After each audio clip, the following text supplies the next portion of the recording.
everyone, it is Heather. Please remember to subscribe to our channel to stay up to date, and please give this video a like.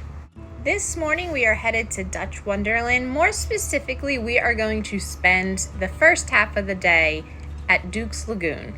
A couple of things to go over first. They are open during the summer daily, typically from 11 a.m. to 6 p.m. Dutch Wonderland itself, for the dry rides and entertainment, is open at 10 a.m. After Labor Day, times and days that they're open does change, so be sure to check before you go if it's not going to be in the middle of summer. They also will close the park, which of course includes Duke's Lagoon, if it rains. So if it's iffy weather, check, go on their social media, go on their website, call, make sure they're open. And you do need a Dutch Wonderland ticket to be able to use the Duke's Lagoon. Dutch Wonderland is really good about rain dates and preview nights and ticket sales, group sales. So be sure to go on their website and check out all of those details.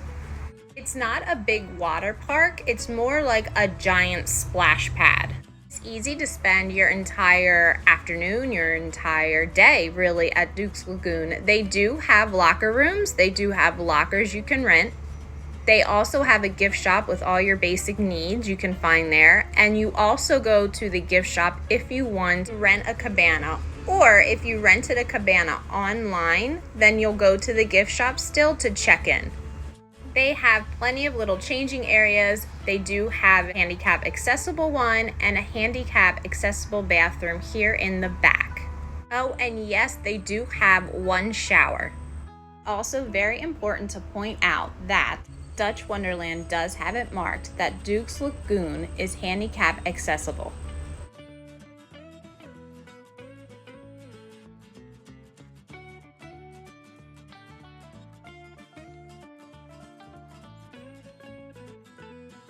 The lockers are really convenient if you don't plan on sitting a lot at Duke's Lagoon, or if you plan on splitting your day between the splash pad and the park. And you don't even need to go really far if you want to purchase food and drinks here at Duke's Lagoon. They have Annie Ann's, they have Dippin' Dots, and they have a Sharky's Grill. And I almost forgot, they do have the Slush Shack also. Sharky's Grill has your basic. They have chicken fingers, french fries, cheeseburgers, and I believe they have fruit and a few other things.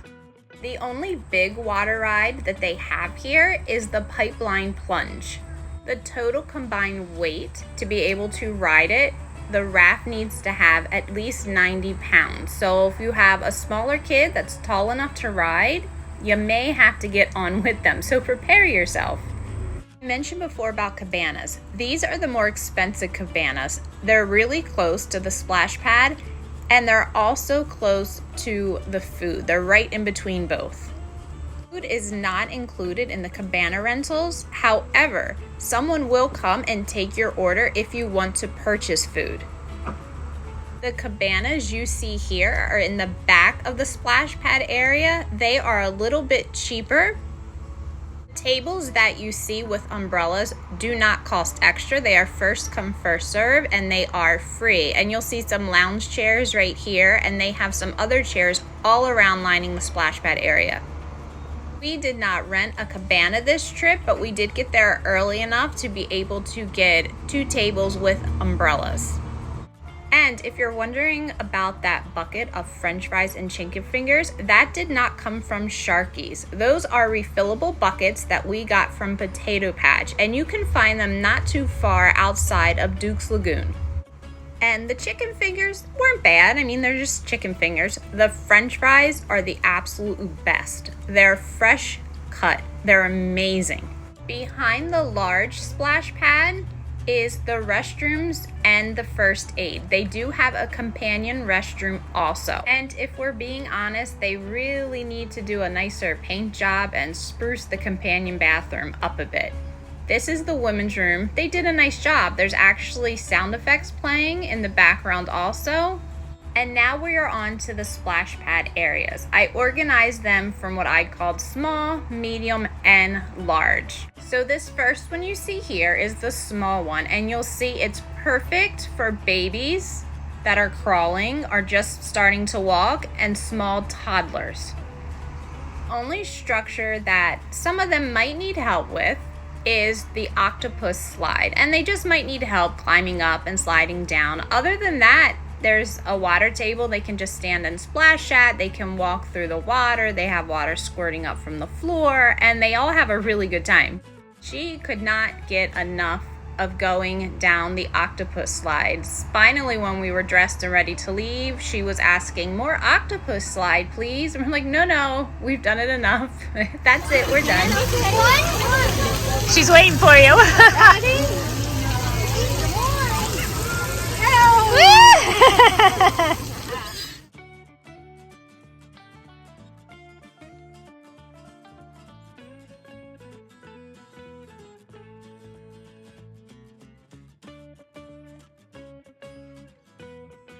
Now on to the medium splash area. There are no slides.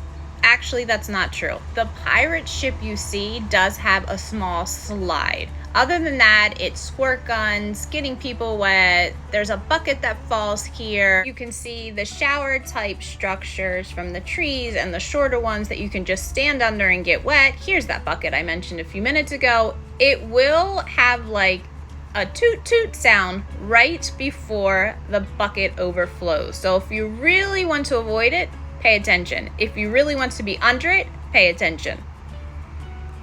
My boys, as I'm sure a lot of other kids around their age, they liked going back and forth. So they started on the bigger one, then came to this one. They really did not go to the smallest one at all, which works out because that had a lot of little babies and tiny toddlers. It's hard to tell here, but this is that pirate ship. Right there on the left-hand side is a little slide kids can go down.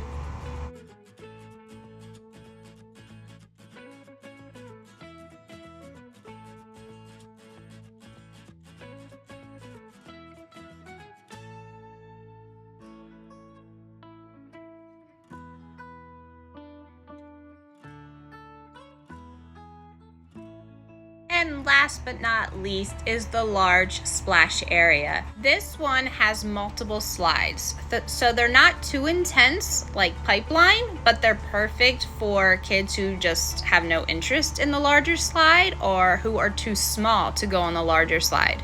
And by larger slide, I mean Pipeline.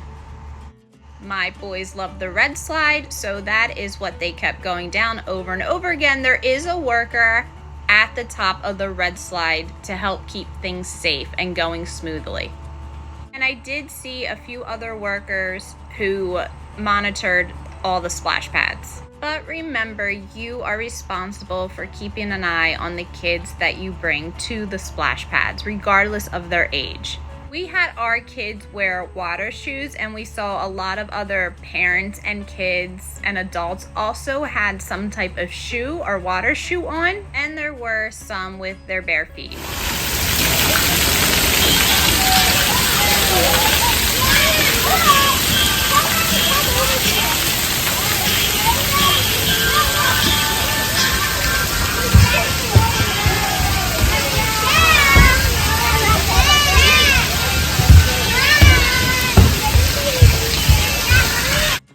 They had such a good time. I thought we were gonna go on the dry rides after this. However, they were so worn out from hours of the splash pads, they were ready to go home. And that was fine with all of us.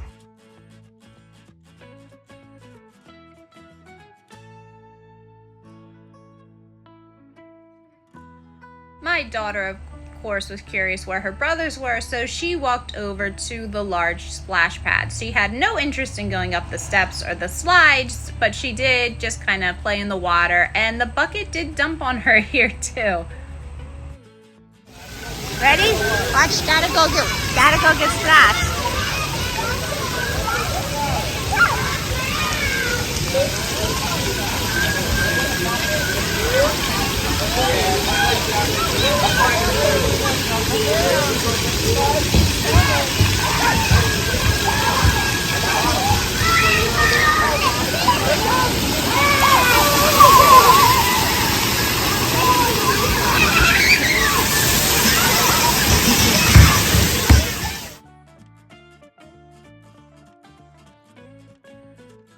Now we want to hear from you, so be sure to leave us a comment below. Thank you so much for watching.